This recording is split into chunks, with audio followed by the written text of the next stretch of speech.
اور ہم نے اس کے بعد اس کی قوم پر کوئی لشکر نہیں اتارا اور نہ ہم اتارنے والے تھے، وہ تو صرف ایک چنگھاڑ تھی، سو وہ اس سے ناگہاں بجھ کر رہ گئے۔ بندوں پر افسوس کہ ان کے پاس جب کوئی پیغمبر آتا تو وہ اس سے تمسخر ضرور کرتے۔ کیا انہوں نے نہیں دیکھا کہ ہم نے ان سے پہلے بہت سے لوگوں کو ہلاک کر دیا تھا؟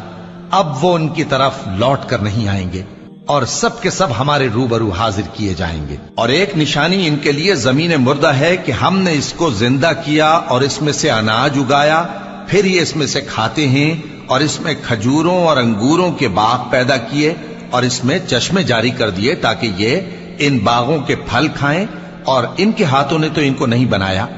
تو پھر کیا یہ شکر نہیں کرتے؟ وہ ذات پاک ہے جس نے زمین کی نباتات کے اور خود ان کے اور جن چیزوں کی ان کو خبر نہیں سب کے جوڑے بنائے۔ اور ایک نشانی ان کے لیے رات ہے کہ اس پر سے ہم دن کو کھینچ لیتے ہیں تو اسی وقت ان پر اندھیرا چھا جاتا ہے،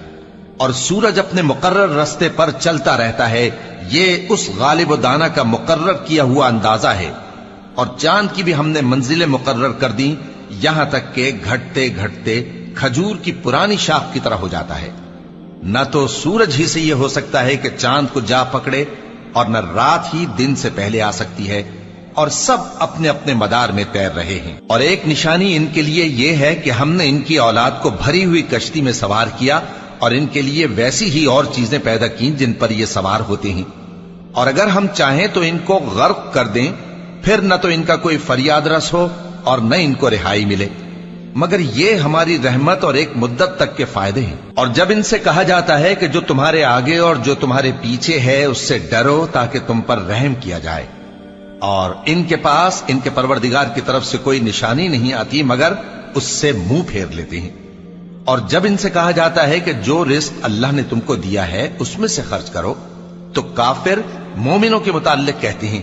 کہ بھلا ہم ان لوگوں کو کھانا کھلائیں جن کو اگر اللہ چاہتا تو خود کھلا دیتا، تم تو کھلی گمراہی میں ہو۔ اور کہتے ہیں اگر تم سچ کہتے ہو تو بتاؤ یہ وعدہ کب پورا ہوگا؟ یہ تو ایک چنگھاڑ ہی کے منتظر ہیں جو ان کو اس حال میں کہ باہم جھگڑ رہے ہوں گے آ پکڑے گی، پھر نہ تو یہ وصیت ہی کر سکیں گے اور نہ اپنے گھر والوں میں واپس جا سکیں گے۔ اور جس وقت سور پھونکا جائے گا یہ قبروں سے نکل کر اپنے پروردگار کی طرف دوڑ پڑیں گے، کہیں گے ہائے بربادی، ہمیں ہماری خوابگاہوں سے کس نے جگہ اٹھایا؟ یہ وہی تو ہے جس کا رحمان نے وعدہ کیا تھا اور پیغمبروں نے سچ کہا تھا۔ وہ تو صرف ایک زور کی آواز ہوگی کہ سب کے سب ہمارے روبرو آ حاضر ہوں گے، پھر اس روز کسی شخص پر کچھ بھی ظلم نہیں کیا جائے گا اور تم کو بدلہ ویسا ہی ملے گا جیسے تم کام کرتے تھے۔